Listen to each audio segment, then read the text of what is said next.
नमस्कार, आप देख रहे हैं BRG टीवी जनता की आवाज़। मैं हूं राहुल कुमार मौर्य। अभी अरवल जिला के नगर परिषद वार्ड नंबर 23 में ओझा बिहा गांव में यहां ग्राम सभा लगाया गया है। आइए मैं ग्रामीण से बात करता हूं। चाचा, ये ग्राम सभा क्यों लगाया गया है? लगाया गया है कि गरीब गुरबा का जो है ना बोलने मिलना चाहिए। कोल्ली में क्या घुसखोरी हो रहा है? हाँ, घुसखोरी तो बहुत हुआ है। करे पालक लोग नहीं सुन रहे हैं। नहीं, पैसा मांगता है कि इतना पैसा दो। कितना पैसा मांगते हैं? 15,000 तो 20,000। तो गरीब आदमी कहाँ से देगी? नहीं देगा। गरीब तो खाने के लिए जुटे नहीं रहा है, तो गरीब देगा कहाँ से? और जल नल चालू हो गया? जल नल तो बीन गया। मेरा घर में अभी पाइप घुसबे नहीं किया है और टैक्स भी लग रहा है। देखिए, अभी जल नल चालू नहीं हुआ है, इनके घर में गया भी नहीं है और टैक्स लग रहा है। बोलिए सर, ये ग्राम सभा क्यों लगाया गया है? देखिए, आज जो है हम लोग नगर परिषद अरवल के वार्ड संख्या 23 में आज ग्रामीणों के द्वारा बहुत ज़्यादा शिकायत आ रहा था हमारे पार्टी कार्यालय में कि भाई हमारा जो नल जल का योजना है वो चालू नहीं हो पाया है और सुन रहे हैं कि उसमें पैसे का निकासी हो गया है और आवास योजना लगभग 200-250 लोगों को आवास हुआ है। उन सारे आवासधारियों से 15,000, 20,000, 30,000 बिचौलिया लोग पैसा लेकर यहाँ पर गरीबों को मतलब दोहन कर रहे हैं और उनसे यह कह रहे हैं कि भाई आपका ये कागज़ नहीं है, वो कागज़ नहीं है, और इस नाम पे वो 15,000, 20,000, 30,000, किसी से तो 50,000 रुपया तक ये जब से कार्यपालक पदाधिकारी आए हैं तब से यह घूस लेने का काम कर रहे हैं और जो गरीब लोग घूस दे रहे हैं उन्हीं का सिर्फ काम हो रहा है। और उसमें हम लोग वार्ता किए, बात किए जाके, तो कार्यपालक पदाधिकारी क्या कहते हैं कि भाई वो नींव का निर्माण करेगा तब उनको पैसा खाते में जाएगा, जबकि नियम यह है कि नींव खुदाई करने के बाद पैसा जाता है। तो इन लोगों से जिससे पैसा ले लिया जाता है उनको नींव खुदाई नहीं भी अगर है और कागज अगर नहीं भी है तो उनका कार्यादेश देकर उनके खाते में पैसा भेज दिया जाता है। तो यह एक आवास का बहुत बड़ा मामला है। यह गरीब जो खाने के लिए ललायित हैं, जिनके पास रोग दुख हो जाने के बाद कर्ज पैंचा लेकर अपना काम चलाना पड़ता है, वो लोग कहाँ से पैसा देंगे? वो पैसा नहीं देंगे।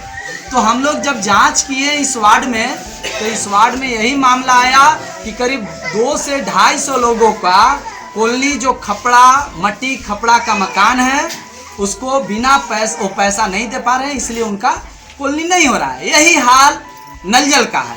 नल जल में यहाँ 20 से 40 लाख के बीच में मतलब योजना था और वो चूँकि हम नगर परिषद से जुड़े हुए हैं, हमको सारा जानकारी है और ये लोग उस योजना को अभी तक धरातल पे नहीं उतारे हैं, जबकि हम लोग प्रस्ताव में कई बार लिए हैं, हम लोग लेटर भी कई बार लिखे, हम लोग बोर्ड में कई बार प्रस्ताव पास किए कि आप नल जल को चालू कीजिए, सभी गरीबों के यहाँ नल जल की सुविधा मिलना चाहिए, नली गली का सुविधा मिलना चाहिए, आवास का सुविधा मिलना चाहिए, रोज झाड़ू वाला का सुविधा मिलना चाहिए, डोर टू डोर का होना चाहिए, तब ना आप हमसे टैक्स लीजिएगा।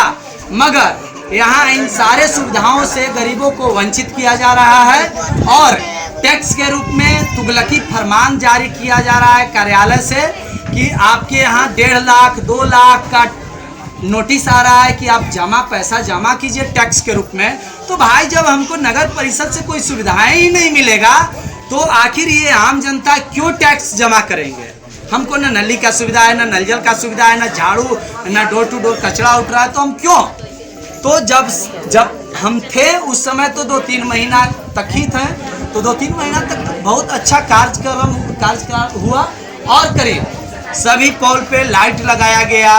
मगर आज वो स्थिति देख लिया जाए, जब से हम लोग का कार्यकाल लगभग 2 महीने से समाप्त हो गया है, लगभग 80% वार्डों में लाइट खराब है, जनता चिल्लाते रहती है, मगर कोई सूद लेने वाला नहीं है। हम लोग रात दिन कार्यपालक पदाधिकारी को संदेश देते रहते हैं कि भाई इसको ठीक कीजिए, इसको ठीक कीजिए। कार्यपालक पदाधिकारी एकदम कान में रुई डाल के अपने एसी के चेंबर में हवा लेके हवा खाते थे। सर ये टैक्स के बारे में बोला था कि ये होल्डिंग टैक्स के बारे में बोल रहे हैं। हाँ जी, उसमें होल्डिंग टैक्स इसलिए लिया जाता है आम नागरिकों से कि ताकि नगर का सुविधा दिया जाता है जो नगर परिषद के द्वारा, जैसे झाड़ू हो, पानी हो, साफ सफाई हो और आवास की योजना हो, जन्म मृत्यु प्रमाण पत्र बनाना हो, इन सारी चीज़ों के बदले में होल्डिंग टैक्स सरकार के द्वारा नीति निर्धारण किया गया है। मगर इन सारे सुविधाओं से लैस न करते हुए इसका मात्र 10% ही आम नागरिकों को सुविधा का लाभ मिल रहा है। फिर भी उनसे 1 लाख 1.5 लाख हम आपको नोटिस दिखाएंगे, 1.5 लाख जिनका खपड़ा का मकान है साथी, उनसे जिनका खपड़ा का मकान ढहा हुआ है उनसे 1,26,000 का मांग हो रहा है, 80,000 का मांग हो रहा है। तो यह किस तरह का सुविधा है? पता चला सर ये 15,000 20,000 आवास योजना के नाम पे क्यों लिया जा रहा है? यह जब से पूर्व पदाधिकारी थे तो उस समय 1 भी रुपया नहीं लगता था, मगर जब से एक नई पदाधिकारी आई हैं कार्यपालक पदाधिकारी, तब से इनका सीधा यही कहना है कि भाई सरकार को हम लोग चूँकि पैसे खर्च करके पोस्टिंग करा के आते हैं, तो भाई हम लोग आखिर यहाँ नहीं लेंगे पैसे तो कैसे ये मेंटेन होगा। तो यह बहुत बड़े पैमाने पे यह एक स्कैम है। ये सरकार के स्तर से इस पे घोटाला बहुत बड़े स्तर का होता है। अदली बदली में बहुत बड़े मोटी रकम ली जाती है और उसके बाद जो मोटी रकम दे के पदाधिकारी जो अपने ज़िले में आते हैं तो वो तो फिर वो यही कहते हैं ना कि हम इन लोगों से वसूलेंगे, योजनाओं में वसूलेंगे, आवास योजना में वसूलेंगे। और हमको यह कहना है, हमारे मुख्यमंत्री साहब बोलते हैं कि हम घूसखोरी बिहार में बंद कर दिए, मगर वो जितना कहते हैं कि घूसखोरी बंद किए हैं उतना ही समझिए कि वो घूसखोरी बढ़ा रहे हैं। क्योंकि इसका आप धरातल पे जब जाइएगा, ज़मीनी हकीकत लीजिएगा, तो हम डीएम साहिबा को भी कई बार बता चुके हैं और बहुत लोग जानते हैं। चूँकि मगर यह शक की बात नहीं है, गुंजाइश नहीं है। डीएम साहिबा हमारे गरीबों के लिए बहुत शुभ चिंतक हैं और बहुत दिल से काम करना चाहती हैं, मगर उनके जो हैंड हैं वो लोग काम नहीं करना चाहते हैं। और वो कहती हैं, सरकार, ये कहा जाता है सरकार के द्वारा कि घूस नहीं लेते हैं, मगर आज सारे योजनाओं में आवास योजना, यहाँ तक कि जो गरीब को डायरेक्ट लाभ मिलने वाला योजना है, उसमें हम 75 हज़ार तक के लोग देकर आवास कॉलोनी करा रहे हैं। उनको चूंकि वो गरीब हैं, थोड़ा पढ़े लिखे कम हैं, तो उनको यह बरगलाया जाता है कि आपके पास ये कागज नहीं है, आपका मकान यहाँ तक बना है, आपको कॉलोनी नहीं होगा। तो गरीब लोग चूंकि वो चाहते हैं कि भाई अब नहीं होगा, तो उस डर से वो लोग भी कहीं कहीं कोई गरीब चाहते हैं कि चलो भाई कुछ ले दे के कर ले। मगर यह तो सरकार दोहन कर रही है ना। 70,000 75,000 रुपया घूस लिया जाएगा तो गरीब का क्या घर बन जाएगा सर? नहीं, गरीब का तो घर नहीं बन रहा है। गरीब का ऐसे भी पहले भी घर नहीं बन रहा था। जो बंदोपाध्याय कमेटी था, वो जो सिफारिश लागू किया था कि हर एक गरीबों को हम दलित परिवारों को हम 3 डिसमिल से लेकर 5 डिसमिल तक जमीन देंगे, तो क्या आज वो धरातल पे है? सच हकीकत है? नहीं है। उसी तरह से यह भी हकीकत नहीं है, यह सिर्फ जुमला है कि हम सबको आवास दे रहे हैं, मगर आवास के नाम पे ये घूसखोर ऑफिसरों को कमाने के लिए बहुत बड़ा यह एक षड्यंत्र सरकार के द्वारा, केंद्र और राज्य के द्वारा यह सोची समझी साजिश रचा गया है। क्या ये सब मामला डीएम साहब के पास नहीं गया? नहीं, हम लोग डीएम साहब के पास लेकर गए थे और डीएम साहब इस पे बहुत कड़ा एक्शन लिए हैं और हम लोग को पूर्ण विश्वास है कि डीएम साहब हम लोगों की बात सुनेंगे।